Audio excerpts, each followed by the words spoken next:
we started this program by reviewing our Overreaction Monday work, in which Chris Brockman put up for bids for a conversation in Overreaction Monday that the Jerry Jones teasing of a trade prior to the draft or right after the draft was all fugazi. He really had nothing. It was just all a big charade.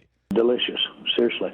Yada, yada, yada. Today he acquired George Pickens from the Steelers. So but strike one there. We were off on that one. And then, but wait. I'll give a little faith. But wait. There's more. There's more. We're super psyched for Warriors Timberwolves. And I think it's going to be the best playoff series the rest of the playoffs. Legacy Warriors now with Jimmy Butler. Sure. You got the Ant-Man who's coming for everyone. He wants to take victory laps around everyone's arena. Yes. And I think you got the Rudy Gobert situation with Draymond Green. Spoiler alert, they do not like each other. And I think you got the the recipe for a very combustible 7-game series. Well, they tipped off game one of that series last night, and survey says, there we go.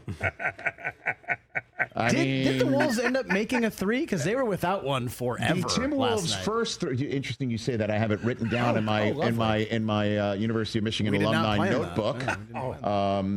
Apparently, there's only one of these left, and I'm using it because I'm a lead pipe wielding professional. Naz Reid made the first three-pointer of the night for the Minnesota Timberwolves with 8:32 left in the third quarter. Wow. Breaking an 0 for 16 mark to start the game, and it came with the Timberwolves down 20. So there's that. Anthony Edwards started his night 0 for his first 10. And brutal performance by the Minnesota Timberwolves. I mean, absolutely coming off of a wipeout of the Los Angeles Lakers to suddenly have home court advantage dropped in their laps for them to squander the home court advantage in just one game. They had 31 points at halftime. Is just a stunner. And the Warriors win this game going away, even with Steph Curry leaving midway through with a hamstring injury that just moments ago was announced will be significant enough to keep him out of game 2 tomorrow night. Yeah. So it's a good thing the Warriors have one in hand now. Yeah.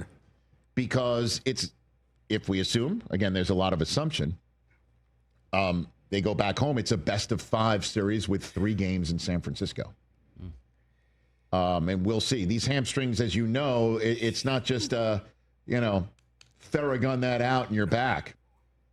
So he's going to be doing tons of rehab, lots of PT, lots of whatever needs to be done. And who knows? Maybe he doesn't return even the rest of the series. As you know, hamstrings usually take at least a week or 2 to get over. So that's a crushing blow there. But what the Warriors have, or who they have, is Buddy Hield, who is now 14 of his last 19 from 3 in the Game 7 win in Houston and the opener victory in Minnesota. And Jimmy Butler, man, 20, 11, and 8. Draymond made 4 first-half threes and is showing the exact reason why he's Defensive Player of the Year. I mean, Julius Randle was a non-factor. Everything that you saw that they were able to do, the Timberwolves against the Lakers, they couldn't do a darn thing against these Warriors. And this was before Steph went out. Yeah. And the Jimmy Butler, Buddy Hield, Buddy Buddy movie that's unfolding in the post-game press conferences. Have you been witness to this stuff? Here's a little taste. This was the two of them last night commenting about Steve Kerr mentioning Buddy Hield being a terrific two-way player, having a large role in disrupting Anthony Edwards' game one night. Jimmy, Steve said Buddy is a two-way player now. Like, how tough was it for you to mold him into that?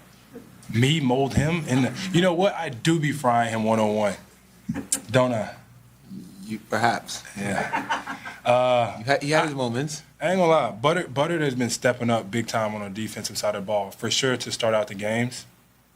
And it's crazy because I think you had 2 points at half? 2 points, yeah. But his defense was off the charts. And you got the toughest matchup in guarding Anthony Edwards. And then he came back still guarding at a high level and making shots. Two-way player is a stretch, but Buttard he's been key. He's been key. I'm nice. See, I mean, it's like a Two-way comedy players actor. You just is a saw Anthony stretch. Anderson and said the entertainer here, right? Buttard. Is that his nickname? Buttard? Like as in... Buttery's on I'm the roll. trying exactly. I'm trying to think of Stuart Scott, right? Yeah. That he's butter. He must Just be butter. He's 'cause buttered. He's on the roll. He's smooth, right? So I got there. Pat Spencer, who I think looks just like Will Forte, is the one who got ejected for headbutting Şengün, which, by the way, great movie. Is it Kurt Russell? Yeah. Kurt Russell was in it. Yeah. Headbutting Şengün. Yeah. Follow up to Big Yeah, Mel Gibson. Yeah. In the 80s, Mel Gibson. Yeah, 80s. Hey, listen, he's going to step up. GP2. Yeah. Speaking of Stuart Scott, GP, are you with me? GP, are you with me? Son of GP, are you with me? What, the Mitten? He's going to be out there a lot. Maybe, just maybe, we are seeing Jonathan Kuminga get off of the NBA rotational milk carton. Taste. I don't know. Whole lot of Moses Moody. Listen, they got to show their depth, and they got playoff Jimmy, and they're going to have to get through things without Steff.